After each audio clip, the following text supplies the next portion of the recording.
Épître de Paul aux Galates, chapitre 3. Aux Galates, dépourvus de sens, qui vous a fasciné, vous, aux yeux de qui Jésus-Christ a été peint comme crucifié? Voici seulement ce que je veux apprendre de vous. Est-ce par les œuvres de la loi que vous avez reçu l'Esprit, ou par la prédication de la foi?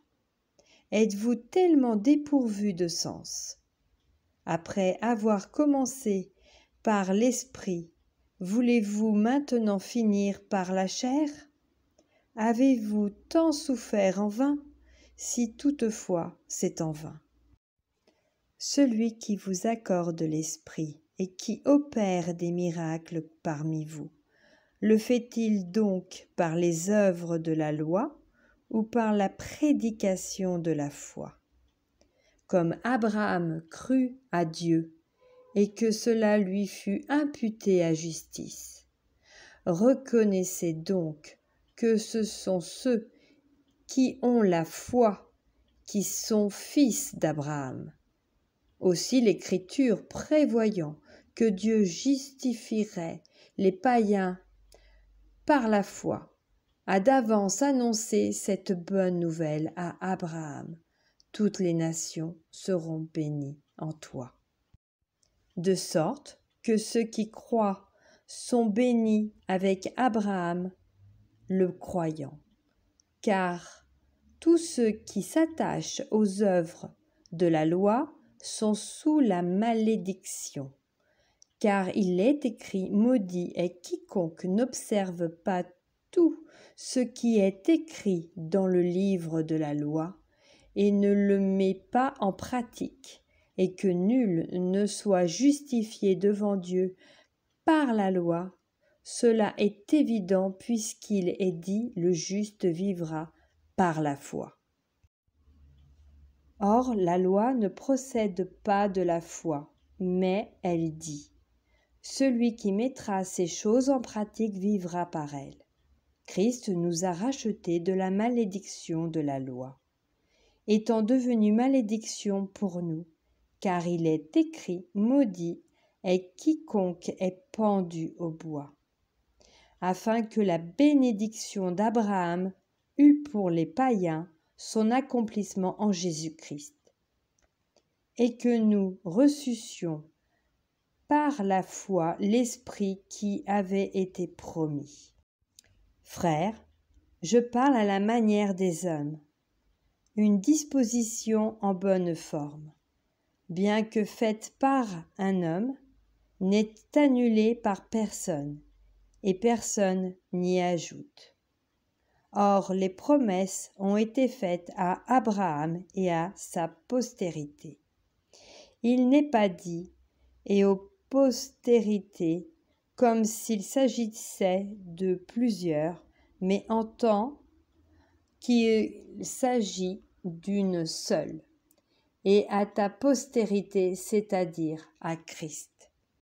Voici ce que j'entends, une disposition que Dieu a confirmée antérieurement, ne peut pas être annulée, et ainsi la promesse rendue vaine par la loi survenue 430 ans plus tard.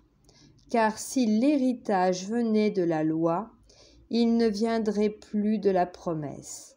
Or, c'est par la promesse que Dieu a fait à Abraham ce don de sa grâce. Pourquoi donc la loi?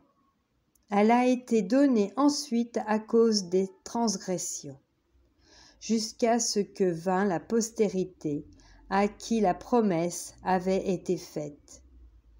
Elle a été promulguée par des anges au moyen d'un médiateur. Or, le médiateur n'est pas médiateur d'un seul, tandis que Dieu est un seul. La loi est-elle donc contre les promesses de Dieu? Loin de là. S'il lui était donné une loi qui pût procurer la vie, la justice viendrait réellement de la loi. Mais l'Écriture a tout renfermé sous le péché, afin que ce qui avait été promis fût donné par la foi en Jésus-Christ à ceux qui croient. Avant que la foi vînt, nous étions enfermés sous la garde de la loi, en vue de la foi qui devait être révélée.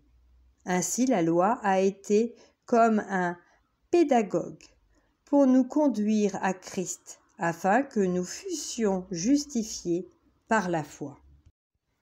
La foi étant venue, nous ne sommes plus sous ce pédagogue, car vous êtes tous fils de Dieu par la foi en Jésus-Christ. Vous tous, qui avez été baptisés en Christ, vous avez revêtu Christ. Il n'y a plus ni juif ni grec, il n'y a plus ni esclave ni libre, il n'y a plus ni homme ni femme, car tous, vous êtes un en Christ. Et si vous êtes à Christ, vous êtes donc la postérité d'Abraham, héritier selon la promesse.